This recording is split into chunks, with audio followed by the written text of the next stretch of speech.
Today is Friday, February 14th, and you are listening to episode number 17 of the DogHouse podcast. From DogHouseSystems.com, this is the DogHouse podcast. Well, happy Valentine's Day, everybody, and welcome back to the DogHouse podcast. And once again, as always, I've got Abby and Lorenzo joining me. Hello. Hey. And happy Valentine's Day to both of y'all. Happy Valentine's Day. Happy Valentine's Day, everybody. It's been a week, a busy week. It has, yes. It's been kind of I feel like we say it over and over, but it feels like it was a blur. It was a little out of the ordinary, too, because, Lorenzo, you had to go out on site for an implementation. And right. I had the joy of being able to go out there as well to drop off some stuff to... Twice. Yeah. Sorry about that. No, it's okay. It worked out perfect. It was close by and gives us a chance to visit with the customer and good stuff. From a technical standpoint, and maybe we'll get into it later, but it was cooler than what I thought it was going to be from the standpoint of we thought it was going to be a tougher upgrade deal, and it ended up not being so much. Yeah. Saved a lot of time. Yeah, for sure. Yeah. And that kind of had to do with the Cronus, but maybe if we have time, I think we're going to have more on this show than maybe some of the previous ones. So if we don't hit on it this episode, maybe we'll bring it up in the future. Yeah. So that being said, let's go ahead and hop into the show. And in the past, many, many moons ago, when we had the first iteration of DogHouse, we had some old segment bumpers. And I think for nostalgia's sake, we're going to go ahead and jump back into those. And we're going to start off the first segment with Tech and Gadgets. Tech and Gadget News. Amtrak invites you to host a Super Smash Brothers tournament on your next train ride. Amtrak posted that with plenty of power outlets, complimentary Wi-Fi, loads of elbow space, and overhead storage that you can access anytime, there's no better way to keep the gaming lights on than train travel. So have fun playing games on the train. Yeah, I don't know if either of you have this memory, but I have very vivid memories of when I was in my younger years, sitting in the back of my mom's car when we're headed wherever. I don't know where we went. My Game Boy Color in hand, playing Pokemon, and trying to angle it so that the passing street lights will illuminate my screen so I could, catch a few more Pokemon in the back of the car on a car ride. But yeah, it seems like if you're going to be on a train, they even say go ahead and bring that extra CRT for a Smash Brothers tournament or entire dual screen monitor setup. You would be far from the first. So I wonder if anyone's going to take them up on that offer, and maybe we'll see a follow-up post or a reply. Yeah. Maybe we'll see. Yeah, maybe see a YouTube video from it. And I'm sorry, it brought back memories. You talking about that, and I'm thinking about my childhood, and I was like, well, gosh, I guess the only thing I could have had was an abacus in the back seat of a car. It was me and my sister fighting over the same DS game to play. Oh, wow. Our parents getting so tired of it. Do you remember the DS game? It was like the virtual dog one. Okay. Where you Jennifer had that. Yeah, where you basically took care of your own dog. It's kind of the like Tamagotchi up to the dog level. Mm-hmm. Feed it, play with it, all that good stuff. Yeah. Well, good deal. Okay, next thing in the news, if we've got any football fans, a lot of folks would have probably seen the commercial, but T-Mobile is launching a Starlink-backed emergency alert and text messaging, which will tie in with MMS data and voice calls, and that's going to be launching at a later date. That was really cool. The commercial was interesting from the standpoint, right off the bat, you're like, okay, I thought, okay, I'm on T-Mobile, so that's a good thing. I'll be able to take advantage of it. But what they did on the commercial is they said, we're opening this up. If you're on AT&T or Verizon, you can also experience it all the way through July. So exciting. People could sign up, get a chance, see if it will work. And in the show notes, we'll put a link to the phones that are compatible, because not all phones are compatible with it. But I went ahead and signed up for the beta. We'll see what it's like. Okay, so everyone pretty much knows that the 4090 came out end of last month. And the people who have Oops. Wow. It's okay. We're doing so great. 50. It's basically the same card It's anyway, almost- right? Yeah. Just a number. So the 5090 came out couple weeks ago, and so everyone has been starting to receive theirs if they manage to get their hands on them. All 15 people have. All 15 people. Yeah.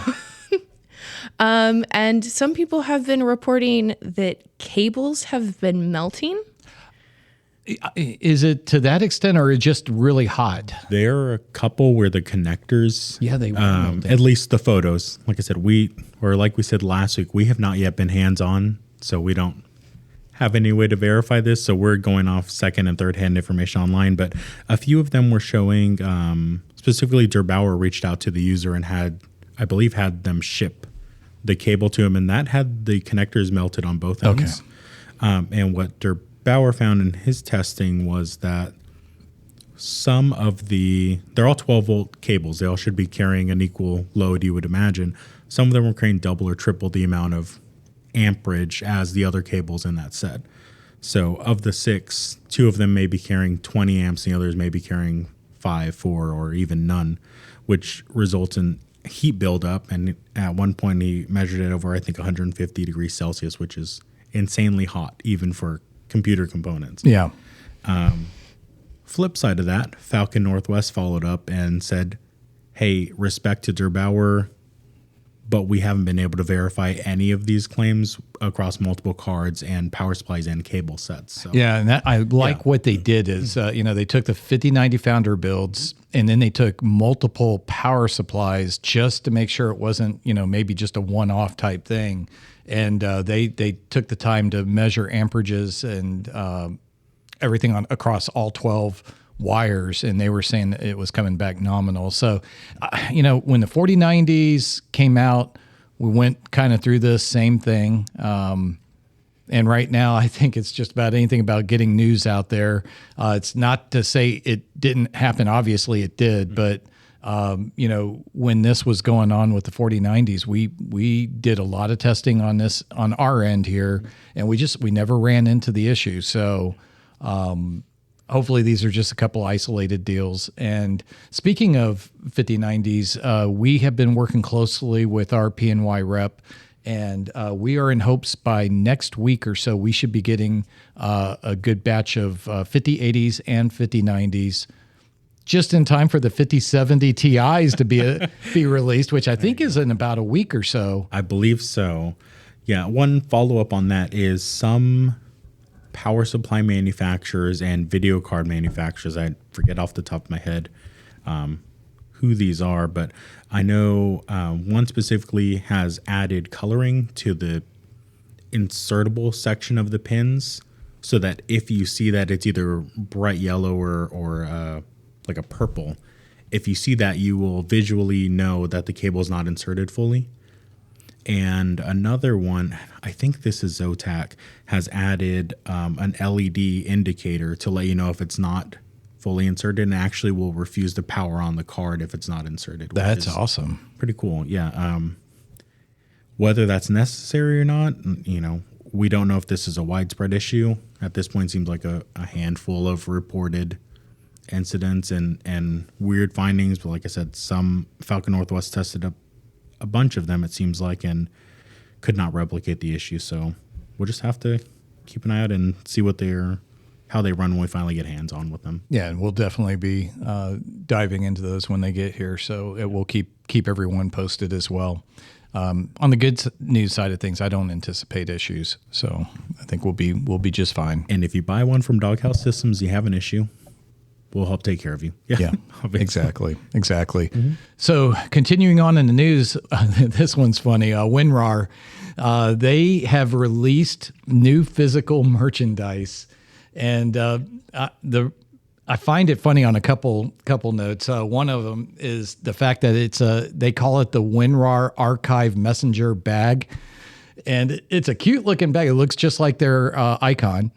And it's nice little tote bag. But when they posted about it, I loved what they said. They said, what better way to support the software you've never paid for than by buying the WinRAR bag? Do it. We dare y'all. And I have to say, I've used WinRAR for probably close to a few decades. And yeah, I never did pay for it either. Yeah. No. But it was a shareware type of deal, so I just never did. Now I would almost feel tempted to buy it, except it's $150. Oh my Lord. That's a For fancy a bag. messenger bag? Yeah. It's very stylish, though. Be interested to see the cost breakdown of years of use of WinRAR, divided into that.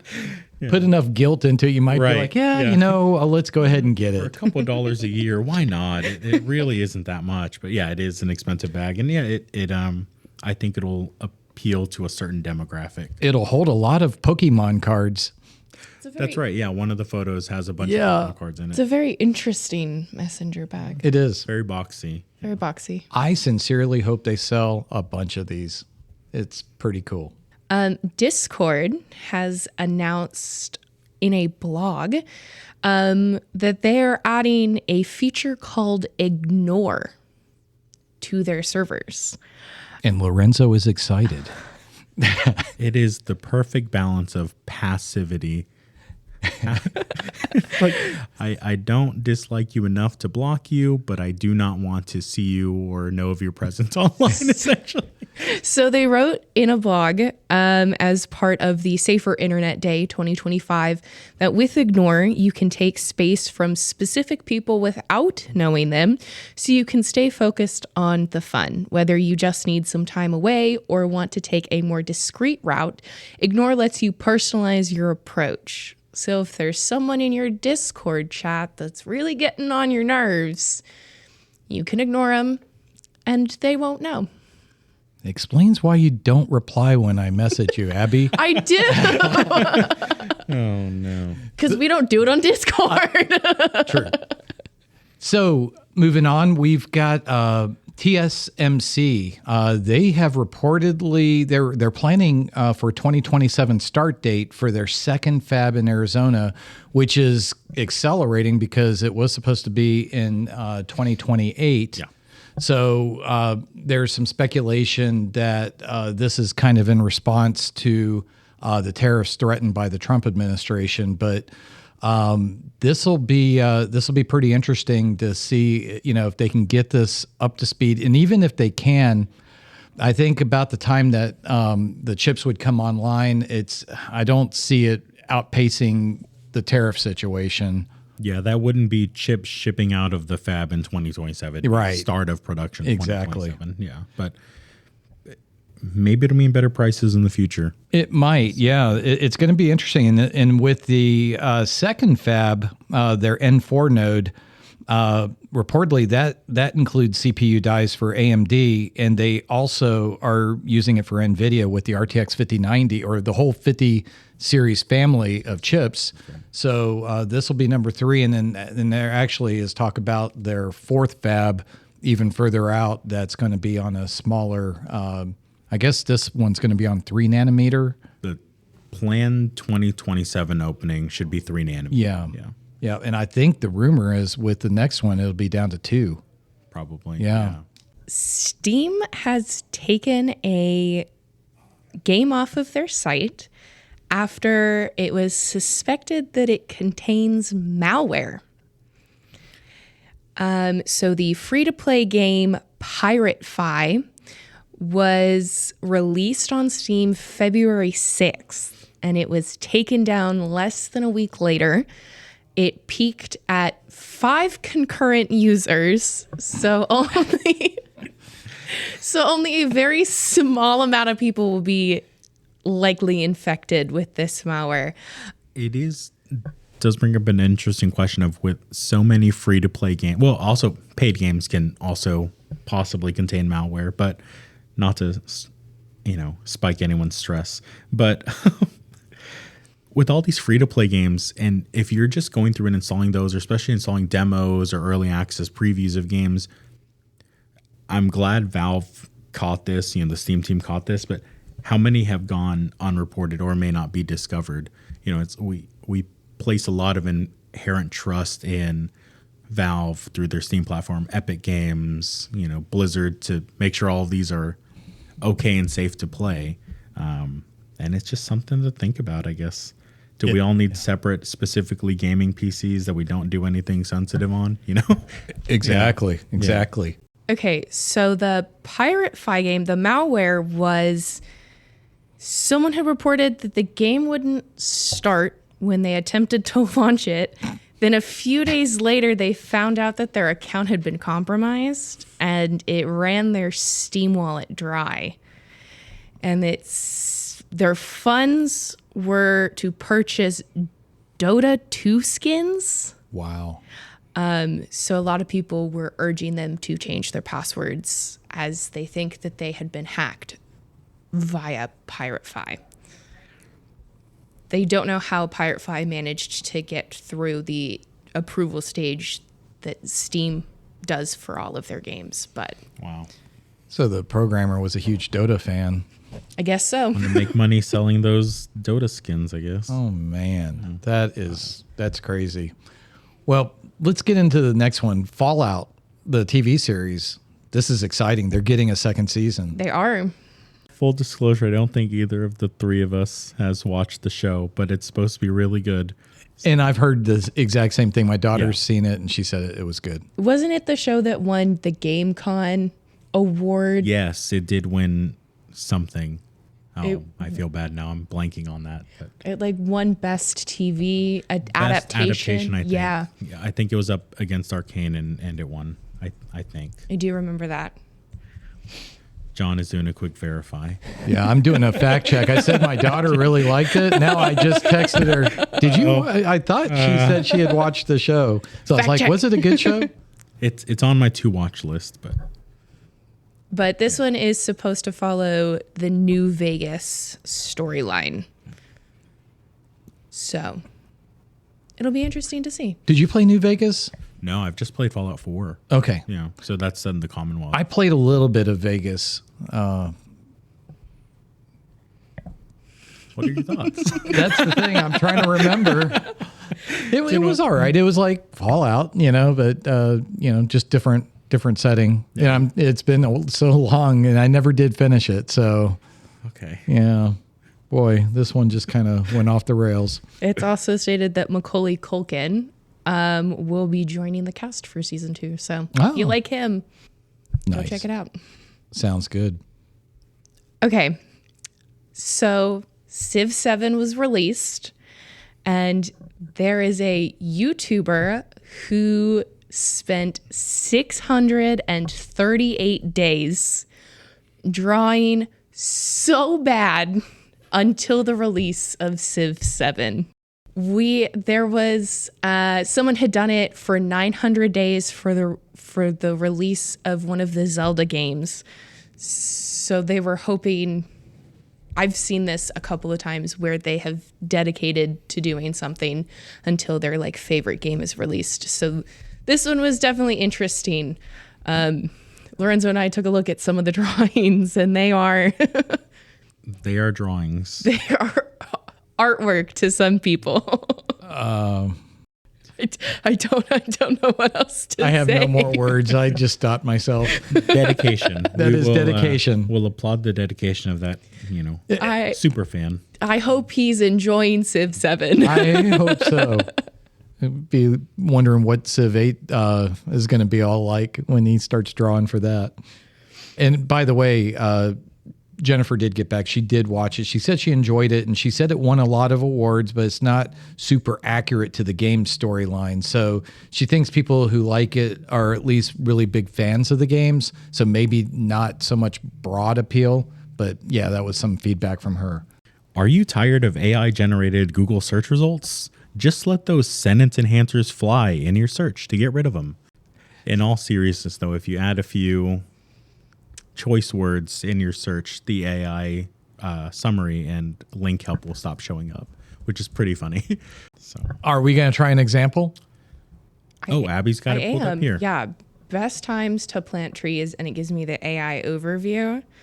But if I add a colorful word to it, gone. Really? The AI overview does not pop up anymore. Oh. So it just gives me links to... Like a traditional Google search would be a year or two ago. Yeah. Oh, my. It's pretty interesting. But if you do not want to add some colorful language into your Google searches all the time, the thread that this came from is on Tumblr. Someone was like, I'm really tired of this. How do I get rid of it? Some of the comments they've been using, some users have been using Ecosa, which is a environmental Google, essentially. So every time that you do a search, it helps trees, I believe. I've seen a couple of commercials about it when I was younger. It's not as prevalent now because Google has really taken over.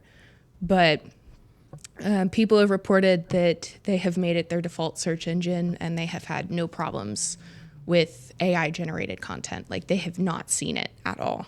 Interesting. So use one of those sites if you do not want to spice up your Google searches. I suppose so. So is there no way to just toggle it on and off? I don't think so. I haven't spent a whole bunch of time looking into it, but I don't think so. So also, is Dogpile still a thing? I remember that was a search engine. Or That Ask used to be, Jeeves. yeah. Ask Jeeves was all the rage when I was in middle school, so quite a while ago. Alfie's Bing, but Bing is also including Microsoft's Copilot as well. Okay. Apparently, it looks like you could toggle settings at myactivity.google.com. If you're signed in, yes. Oh, gotcha. Yeah, If you're per signed in. account. Gotcha. Right. But if it's a new PC or you don't feel like signing in or you're just doing something, You're just going to someone have to else's deal machine. with it unless you get creative. Yeah, unless you had a few, as they say, sentence enhancers. So. Okay. Well, I'll tell you what. Let's go ahead and hop on into PC gaming at this time. Yeah. PC Gaming. Okay, so the fantasy game of the week is Sid Meier's Civ 7. The award-winning strategy game franchise returns with a revolutionary new chapter. Sid Meier's Civ 7 empowers you to build the greatest empire the world has ever known. It's rated E10+ and is $69.99 on Steam. There were a lot of people waiting for this game and very excited for it to come out. And it's been kind of a polarizing game because there's also been some, I guess, maybe some pushback on it. Yeah, it seems like I don't know if either of you have played previous Civ games, but in Civ 5 specifically, which I spent a lot of time playing, you would choose your civilization and you were that civilization. Like if you're, the you're America from the start of the game to the end of the game. In Civ 7, you start out as a previous inhabitant of, I guess, that civilization's timeline. I haven't played it, so I'm not sure how it works. But you're not that civilization through the entire game. You're like a previous version or iteration of it. And then as you work your way through history, you slowly evolve into that civilization, which is a little polarizing Yeah. for people, I think. But yeah, I'll probably be picking it up. I like Civ. Not a huge fan, but yeah, it looks good if it goes on sale. Yeah. Yeah. It'd be good to get your take on it. Yeah. I'd like to compare it to Civ 5. I have not played much of Civ 6. So It probably comes down to how hardcore you are on that game.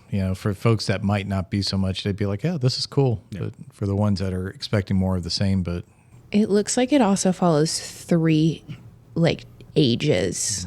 So there's different civilizations in each 3 of the ages. So yeah. that looks fun. Yeah, and as with all Civ games, there will probably be about 150 DLC add-ons in about 2 years. So new civilizations, new game systems. I think Civ 5 didn't even have the religion aspect added till a DLC was released to add that. So it's pretty interesting, yeah. if you're going to get the pirate edition, just be careful if you're getting it off of Steam. Yeah, don't get it from that malware company. But They've taken that one off, don't worry. Okay, and then I have 2 casual games. The first one is Garden Galaxy. Discover, collect, and organize to create your own unique garden in this relaxing idle/creative sandbox. It is $9.99 on Steam. And then I have Hello Kitty Island Adventure.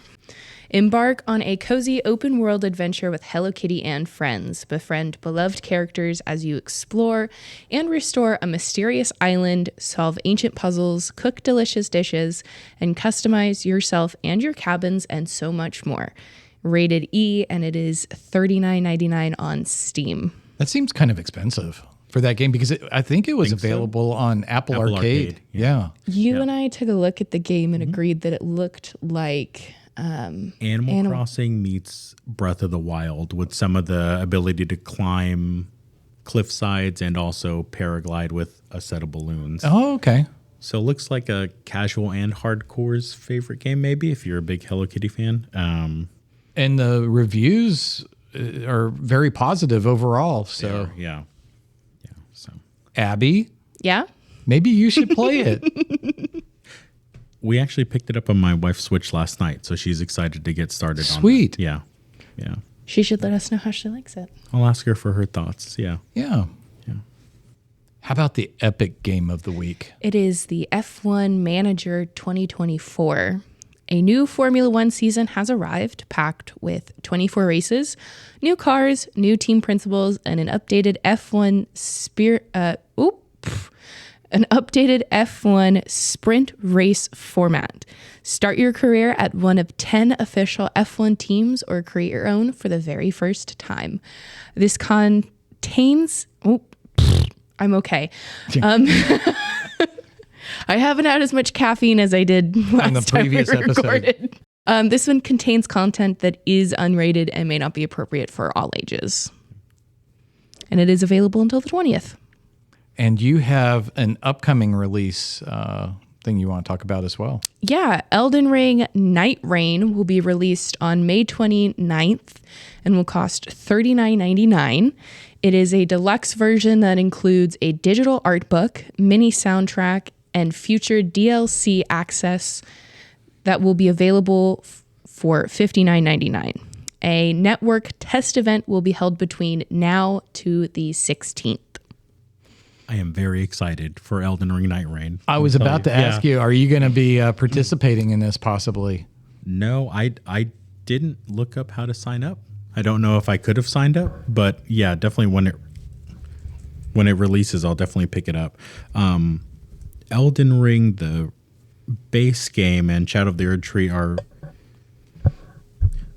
like your approach is slow and methodical, trying to learn the patterns for the bosses. This seems like basically a run and gun, but in the world of Elden Ring, where you have to continually keep moving and upgrading quickly, because I believe the day-night cycles are only about 20 minutes. Oh, wow. So you don't have a long time to slowly whittle down a boss. You have to defeat them within that time, and there's some, from what I've seen, some environmental factor that sort of push you into where the boss will eventually spawn during that. Unfortunately, the registration for the test closed back in January. Okay.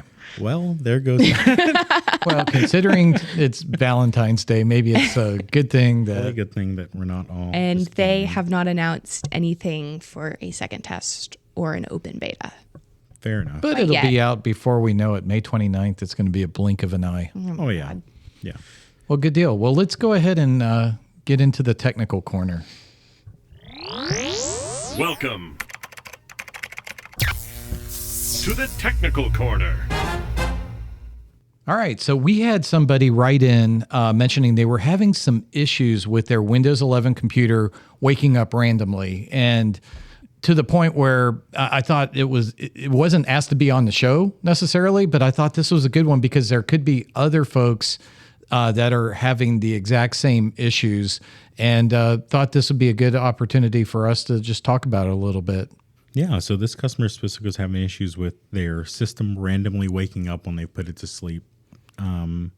And John, you found this, you included these notes, so we'll include these in the show notes as well for Sure. anyone else. But there is, if you run command prompt as admin, power config or power CFG, and then /last wake will actually tell you the last wake event right on your system. So if it's like a third party peripheral, Right. that might be the culprit. So in that situation, if you want to put to sleep, you may have to disconnect it. Right, disconnected, or especially if it's a wireless peripheral, like a wireless mouse, you Might be able to turn it off. Turn that device off. Yeah. If it's something on your network or a program waking it, then you should be able to see it there as well. There is also an option to disable wake timers in control panel, power options, and then in the plan setting, expand sleep and allow wake timers to disable. Yeah. So that could also help. Wake on LAN, I don't know that many home users are using Wake on LAN, but you can disable that under your network adapters properties in Device Manager. Yeah. And then there's also a section to check your schedule tasks. So Task Scheduler. These Task Scheduler, unless you've set up a task, your software should not be waking up your computer. But if it does, RGB control software tends to be the culprit, or, specific device peripheral software, especially with lighting. It'll check in with that device or try and set a different color on the device, and that may be doing. Then there's another option to disable USB and peripheral wake triggers. Careful with this one. Very careful. I personally wouldn't recommend it, but we're throwing it out there in case there's a specific device that's not the mouse or the keyboard you use to wake the computer when you actually want to use it. If you disable USB and peripheral wake triggers, you're going to have to use the power button to turn your computer back on. And at that point, just shut your PC down if you're going to have to use the power button anyway, especially with modern NVMe drives. They boot up so quickly that, may as well do that. And one other point that just kind of going through some different suggestions, BIOS, updating the BIOS and drivers. We always would recommend that, especially in this day and age, especially if you have 13 or 14th gen CPUs. Use the opportunity to double check your BIOS setting or a BIOS version, and just make sure you're on the latest version anyways. It definitely doesn't hurt. Normally in the past, we wouldn't have been even suggesting it. Yeah, I was about to say, I think in one of our first few episodes, we said if your system's working, don't bother updating the BIOS because you could break something. At this point, that's gone out the window on consumer systems. Make sure your BIOS is up to date, not only for bug fixes, but also for security updates. I mean, there are so many different BIOS revisions being released, both on the Intel and the AMD platforms for consumers, that you should probably make sure your BIOS is up to date. Yeah, I agree. And this customer of ours had one other question that we ended up doing a little bit extra looking into. And he's basically saying the NVIDIA app is not working, to say the least. It does not give me any options to select the settings for my games, and it does not detect mini games either. Do you all have any suggestions? Yeah, so the new NVIDIA app is good and bad. It's good because it centralizes NVIDIA's Shadow Play settings, GeForce Experience, and NVIDIA Broadcast into one application. Great, you don't have to separately manage and update all three, or go to open one and then that needs an update but another one doesn't. It is not very good at detecting games.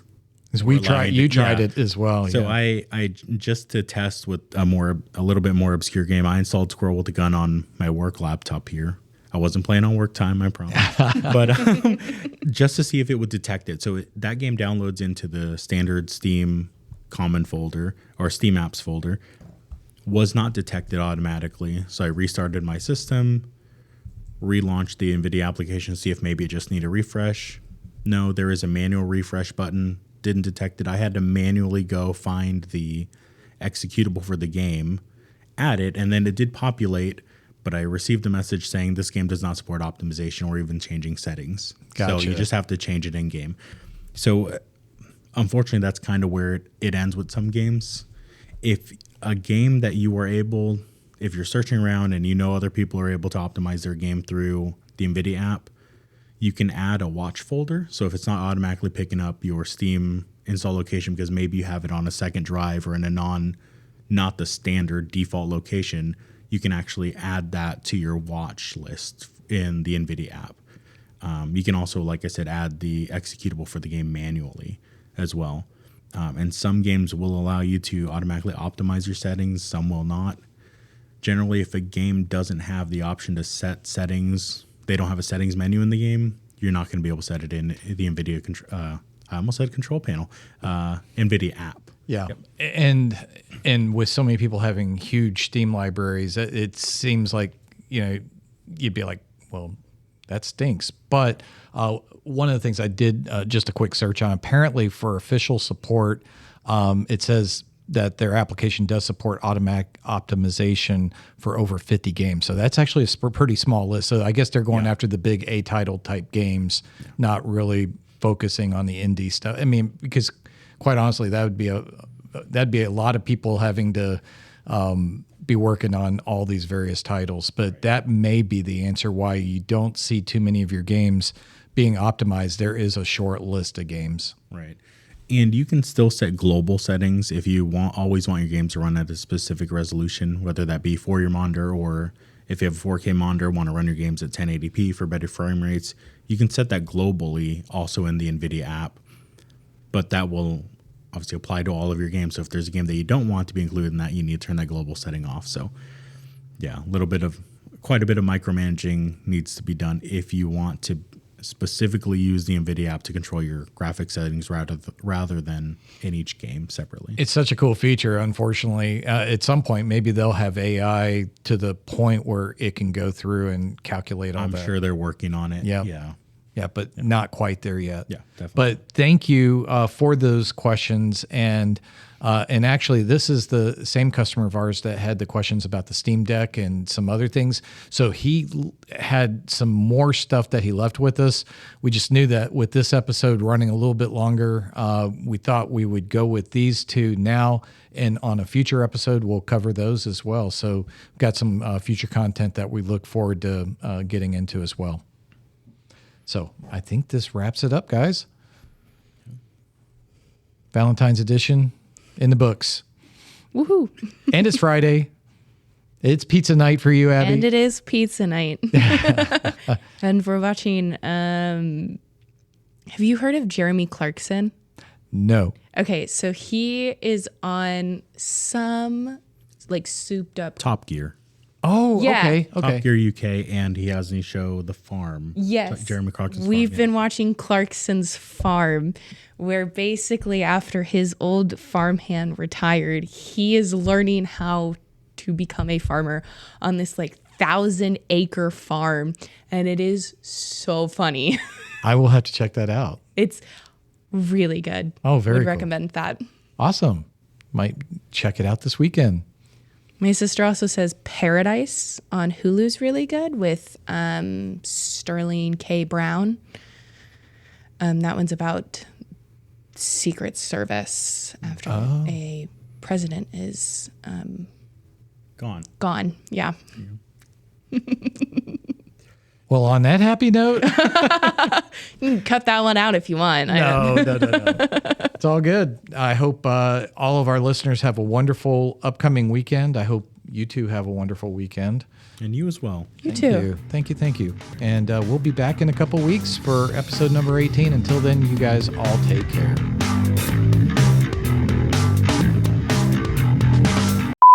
Don't forget to reach out and contact us.